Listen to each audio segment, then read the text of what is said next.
नमस्कार, आदाब, सत श्री अकाल। जैसा कि स्क्रीन पर आप देख पा रहे होंगे, आज की क्लासेस में हम डिस्कस करने वाले हैं इंडियन जीके। बहुत ही महत्वपूर्ण टॉपिक है। इसमें हम देखेंगे भारत में प्रथम, भारत में अंतिम, या भारत में सबसे ऊंचा या भारत में सबसे छोटा। इन सब बातों को आज हम इस क्लास में डिस्कस करेंगे और बहुत ही महत्वपूर्ण टॉपिक है। टॉपिक बहुत ही इंटरेस्टिंग है, आपको बिल्कुल मजा आएगा। बस वीडियो के लास्ट तक आप बने रहना। ओके, स्टार्ट करें सेशन को। क्लियर है सारी बात? ये रहा स्क्रीन पर पहला प्रश्न। भारत में नागरिक उड्डयन के जनक किसे माना गया है? तो आपको याद रखना, जेआरडी टाटा को माना गया है। क्लियर? नोट करके आपको याद रखना है, जेआरडी टाटा द्वारा 1932 में टाटा एयरलाइंस की शुरुआत की गई। 1946 में टाटा एयरलाइंस का नाम बदलकर एयर इंडिया रखा गया। भारतीय नगर विमानन के जनक जेआरडी टाटा को माना जाता है। सर्वप्रथम पायलट लाइसेंस जेआरडी टाटा को ही प्राप्त हुआ है। तो ये कुछ एक्स्ट्रा इंफॉर्मेशन थी जो आपको याद रखना है। ये तो क्वेश्चन था, भारत में नागरिक उड्डयन के जनक किसे माना जाता है? जेआरडी टाटा को माना जाता है। और ये रहा इसका डिटेल, नोट करके याद रखना। सारे पॉइंट बहुत ही महत्वपूर्ण है यहाँ पे। क्लियर? देखते हैं अगला प्रश्न क्या है। एशियाई गेम का पिता किसे माना गया है? गुरुदत्त सोधी को एशियाई खेल का पिता माना गया है। नोट करके आपको एक बात और याद रखना है, सर्वप्रथम एशियन गेम 1951 दिल्ली में आयोजित हुआ था। सर्वप्रथम जो एशियन गेम हुआ था 1951 में हुआ था और उसका आयोजन दिल्ली में हुआ था। क्लियर? कांग्रेस का नामकरण किसने किया? दादा भाई नौरोजी इस प्रश्न का राइट आंसर है। नोट करके आपको इनसे महत्वपूर्ण चीजें आपको याद रखना है। दादा भाई नौरोजी को grand old man of India कहा जाता है। इनकी महत्वपूर्ण पुस्तक poverty and un British rule in India में धन के निष्कासन का सिद्धांत मिलता है। क्लियर? अगला प्रश्न देखें, भारत भवन का वास्तुकार कौन है? इसका आंसर होगा चार्ल्स कोरिया। क्लियर?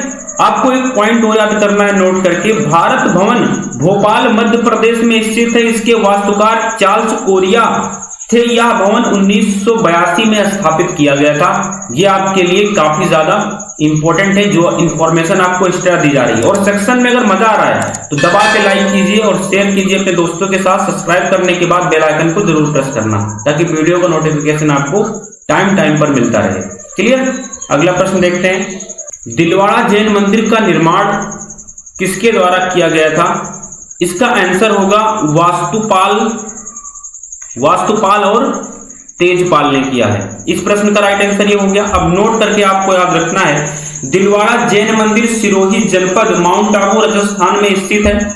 यह 11वीं से 13वीं शताब्दी के बीच 1231 ईसा पूर्व में स्थापित किया गया था। ये काफी ज्यादा इंपॉर्टेंट, जो आपको एक्स्ट्रा पॉइंट दिए जा रहे हैं ना, बिल्कुल उन्हें याद रखना और नोट्स में बिल्कुल लिखना उनको। एग्जाम में ना प्रश्न यहां से बहुत सारे पूछे जाएंगे आपके। ठीक है? अगला प्रश्न देखते हैं, भुवनेश्वर के वास्तुकार कौन हैं? कोनिश बर्गर इस प्रश्न का राइट आंसर है। अब नोट करके आपको याद रखना है, भुवनेश्वर उड़ीसा की राजधानी है, जिसे पूर्व का काशी भी कहा जाता है। यह प्रश्न इंपॉर्टेंट है, भुवनेश्वर को पूर्व का काशी कहते हैं। ये वेरी इंपॉर्टेंट प्रश्न है, आपको बिल्कुल याद रखना है। ठीक है? देखिएगा अगला प्रश्न क्या है, मूल रूप से राष्ट्रगान में पद हैं। ये आज तक प्रश्न नहीं पूछा गया है, लेकिन आने वाले एग्जाम के लिए काफी ज्यादा महत्वपूर्ण है, जिस तरह से पैटर्न एग्जाम का चेंज हो रहा है। मूल रूप से राष्ट्रगान में पद हैं, तो आपको याद रखना है मूल रूप से इसमें 5 पद हैं। नोट करके आपको एक बात और याद रखना है, राष्ट्रगान जड़ गण मन के रचयिता रविन्द्रनाथ टैगोर द्वारा रचित मूलतः बंगाली में था, जिसे गाने की अवधि 52 सेकंड निर्धारित है। 24 जनवरी 1950 को संविधान सभा द्वारा अपनाया गया तथा 1911 में के कलकत्ता अधिवेशन में सर्वप्रथम बंगाली व हिंदी दोनों भाषाओं में गाया गया था। क्लियर है बात? अगला प्रश्न ये रहा आपकी स्क्रीन पर, बहुत ही महत्वपूर्ण प्रश्न है, बुनकरों का शहर किसे कहते हैं?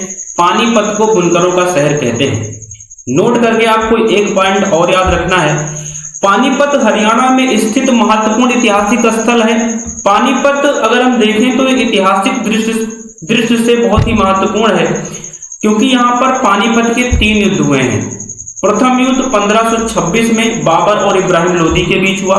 पानीपत का द्वितीय युद्ध 1556 में अकबर और हेमू के बीच हुआ। पानीपत का तृतीय युद्ध 1761 में मराठा और अहमद शाह अब्दाली के बीच हुआ है। ये काफी इंपॉर्टेंट है आपके लिए, बिल्कुल याद रखना। क्लियर। नेक्स्ट प्रश्न देखें, अगले प्रश्न की ओर चलें। जनगणना 2011 के अनुसार सर्वाधिक नगरों वाला राज्य कौन सा है? इस प्रश्न का राइट आंसर है तमिलनाडु, जैसा कि आप स्क्रीन पर देख पा रहे होंगे। क्लियर। नोट करके आपको एक बात याद रखना है, जनगणना 2011 के अनुसार सर्वाधिक नगरों वाला राज्य तमिलनाडु है, जिसमें 721 नगर हैं। तमिलनाडु कर्नाटक, केरला और आंध्र प्रदेश के साथ सीमा साझा करता है, यानी 3 राज्यों के साथ सीमा लगती है तमिलनाडु की। ये भी पॉइंट आपको याद रखना है। क्लियर है। नेक्स्ट प्रश्न की ओर चलें। भारत का पहला खुला विश्वविद्यालय कौन सा है? खुला विश्वविद्यालय कभी कभी आपको मिलेगा मुक्त विश्वविद्यालय, ओपन यूनिवर्सिटी। भारत का पहला खुला विश्वविद्यालय है डॉक्टर BR अंबेडकर मुक्त विश्वविद्यालय, हैदराबाद यानी तेलंगाना में स्थित है। आपको याद रखना है कि 1982 में इस विद्यालय की स्थापना हुई। जी राम रेड्डी द्वारा इसकी स्थापना किया गया। Indira Gandhi national open university, जिसे आप इग्नू कहते हो, भारत का सबसे बड़ा मुक्त विश्वविद्यालय है। ये आपको याद रखना है। भारत का सबसे बड़ा मुक्त विश्वविद्यालय या तो इग्नू देगा या Indira Gandhi national open university देगा, आपको याद रखना है। उत्तर प्रदेश का प्रथम खुला विश्वविद्यालय कौन सा था? ये आपको बताना है, कमेंट बॉक्स में बताना है। उत्तर प्रदेश का पहला खुला विश्वविद्यालय क्या था? ये आपको कमेंट बॉक्स में बताना है। क्लियर। नेक्स्ट प्रश्न, भारत का प्रथम हिंदी समाचार पत्र कौन सा है? उद्दंत मार्कंड, ये आपका पहला हिंदी समाचार पत्र है। नोट करके याद रखना, उद्दंत मार्कंड प्रथम हिंदी समाचार कलकत्ता में सन 1826 में पंडित जुगल किशोर द्वारा लाया गया था, या इसको स्थापित किया गया था, या इसको लॉन्च किया गया था। क्लियर। क्षेत्रफल के अनुसार भारत का सबसे बड़ा जिला, राज्य नहीं पूछा है, राज्य अगर पूछेगा तो आप राजस्थान करते हो, यहां पे पूछा है जिला। भारत का सबसे बड़ा जिला कौन सा है? तो आप याद रखना कच्छ, गुजरात में पड़ता है, जिसमें 10 सब डिस्ट्रिक्ट हैं, 14 यहाँ पे टाउन है, 924 यहाँ पे विलेज हैं और 10 यहाँ पे क्या है? ब्लॉक है। नोट करके एक पॉइंट और याद रखना है, कच्छ गुजरात तथा भारत का सबसे बड़ा जिला है, जिसका क्षेत्रफल लगभग 45,612 किलोमीटर स्क्वायर है। क्षेत्रफल की दृष्टि से सबसे बड़ा राज्य राजस्थान है, परंतु पहले मध्य प्रदेश भारत का सबसे बड़ा राज्य था, परंतु मध्य प्रदेश से छत्तीसगढ़ अलग होने के बाद मध्य प्रदेश भारत का दूसरा सबसे बड़ा राज्य बना। ये काफी ज्यादा इंपॉर्टेंट है, आपको शायद ये चीजें आपको नहीं पता रही होंगी पहले, कि आज से बहुत समय पहले मध्य प्रदेश भारत का सबसे बड़ा राज्य था, लेकिन जब इससे छत्तीसगढ़ अलग हुआ तब राजस्थान भारत का सबसे बड़ा राज्य हो गया क्षेत्रफल की दृष्टि से। क्लियर। राज्यसभा की पहली महिला महासचिव VS रमा देवी हैं। क्लियर। नोट करके आपको याद रखना है, राज्यसभा उच्च एवं अस्थायी सदन है। इसके सदस्य का कार्यकाल 6 वर्ष का होता है, हालांकि प्रत्येक 2 वर्ष में 1/3 सदस्य सेवानिवृत्त हो जाते हैं। वेरी इंपॉर्टेंट है आपके लिए।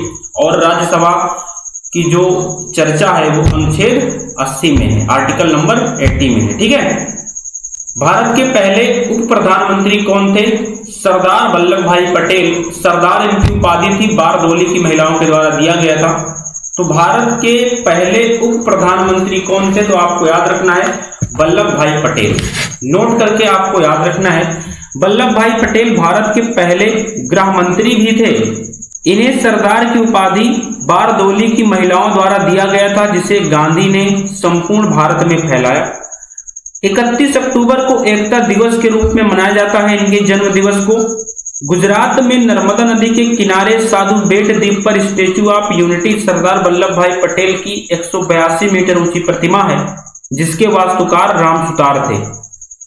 सरदार वल्लभ भाई पटेल को लौह पुरुष तथा भारत का बिस्मार्क भी कहा जाता है। आपको कमेंट बॉक्स में बताना है, अपने सुझाव देना, और वीडियो अच्छा लगा तो लाइक करना। लाइक करने से यही होता है कि वीडियो को रीच मिलती है, जिससे और नए नए स्टूडेंट हमसे जुड़ते हैं, तो सेक्शन में और ज़्यादा मज़ा आता है। कोई कमी रही हो तो कमेंट बॉक्स में ज़रूर बताना, उसे सही करने का वाकई काम किया जाएगा। अब आपके सुझाव बिल्कुल सलाखों पर है।